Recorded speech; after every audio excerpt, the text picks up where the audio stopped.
A lo largo de la historia, pocas figuras han sido tan admiradas y, al mismo tiempo, tan temidas como los profetas.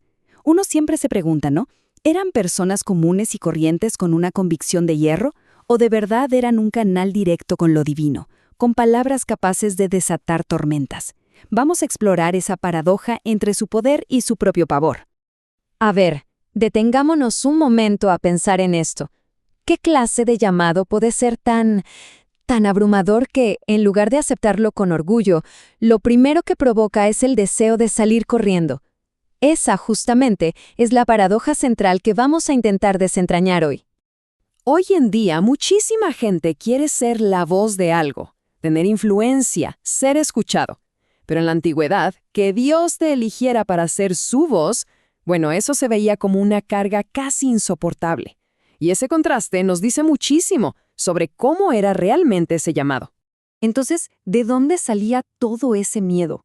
Es muy importante entender que no era por falta de fe, para nada. Era todo lo contrario. Venía de ser súper conscientes de la santidad a la que servían y de la tarea tan, pero tan inmensa que se les venía encima. Pensemos en el caso de Moisés, por ejemplo. Su excusa, soy tardo en el habla, no era porque le tuviera miedo al faraón. No, era algo mucho más profundo. Era el vértigo de ser el vocero de un Dios absolutamente santo. Él sentía ese abismo enorme entre la perfección de Dios y su propia humanidad, tan llena de fallas. Se preguntaba, ¿quién soy yo para hablar en nombre del Creador? Y ese mismo temor lo vemos en Jeremías. Cuando él dice, soy un muchacho, no se refiere solo a que era joven. Él sabía perfectamente que ser profeta significaba ser rechazado y sufrir muchísimo a nivel personal. Sabía que su mensaje lo iba a convertir en un marginado, completamente aislado de su propia gente. Y es que este miedo no era algo abstracto, venía de consecuencias muy reales, muy dolorosas, que ellos sabían que iban a tener que enfrentar sí o sí. El punto clave aquí es que el llamado los convertía, de la noche a la mañana, en extraños en su propia tierra. De pronto tenían la responsabilidad de pararse frente a reyes, a sacerdotes, y decirles verdades que nadie, pero nadie quería escuchar. No es que podía haber persecución, era una certeza.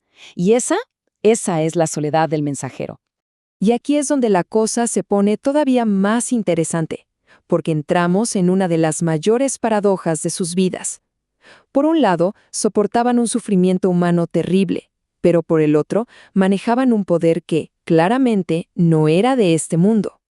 Para de verdad entenderlos, hay que tratar de sentir su angustia. Jeremías llegó al punto de lamentar haber nacido solo para ver trabajo y dolor. O sea, esa no es la voz de una marioneta sin sentimientos. Es el lamento honesto de un hombre que se sentía aplastado por el peso de una misión que lo estaba consumiendo por dentro. Pero en un contraste brutal con ese dolor tan humano estaban las señales. Y ojo, no eran para su propia gloria. Dividir el mar, hacer que lloviera fuego del cielo, multiplicar comida para miles, sanar ciegos, hasta controlar el clima. Estos eran como sellos divinos, pruebas irrefutables de que sus mensajes, por más duros que fueran, venían de una autoridad mucho más alta. Y a pesar de tener ese poder tan extraordinario, esto es clave. Siempre se mantuvieron humildes. Muchas veces rechazaban lujos y honores que les ofrecían, demostrando que su lealtad no estaba con el poder de este mundo, sino con el mensaje que llevaban. Una vida así, tan llena de retos, pues rara vez terminaba de forma tranquila. El final de su camino muchas veces fue lo que terminó de sellar su legado, demostrando que su compromiso con la verdad era total, absoluto. Sus finales fueron tan diferentes como sus vidas. Algunos, como Samuel, encontraron la paz después de una vida de servicio. Pero para muchos otros, el precio de decir la verdad fue el martirio. A Isaías, dice la tradición, lo aserraron por la mitad. A Jeremías lo apedrearon. Y luego tenemos casos súper extraordinarios como el de Elías, que no murió, sino que trascendió, llevado al cielo en un torbellino. Vidas tan intensas, con finales tan definitivos, nos dejan con una pregunta inevitable para nosotros hoy. Si eran tan importantes, ¿por qué hoy parece que ya no hay profetas con esa misma autoridad, con ese poder tan claro e inconfundible? En un mundo que, seamos honestos, parece más necesitado de guía que nunca, la ausencia de estas figuras nos hace preguntarnos, ¿y ahora dónde encontramos esa orientación?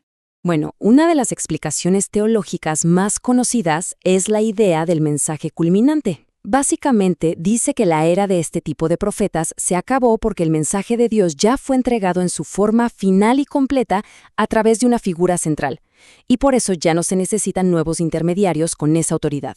Y lo increíble es que a pesar de todos los siglos que han pasado y los contextos tan diferentes, el corazón de su mensaje sigue siendo súper relevante y universal. Este es su verdadero legado, el que no pasa de moda. Un llamado a volver a Dios, a la justicia y al arrepentimiento. El legado de estos mensajeros es sin duda inmenso y complejo. Es un testimonio de esa lucha entre el deber divino y la fragilidad humana. Si este breve vistazo a sus vidas ha despertado la curiosidad, hay que saber que la exploración de sus historias apenas comienza.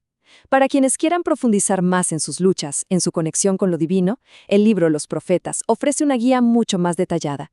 Está disponible impreso, a solicitud, directamente en la página web de sus autores y editores, para continuar este viaje fascinante.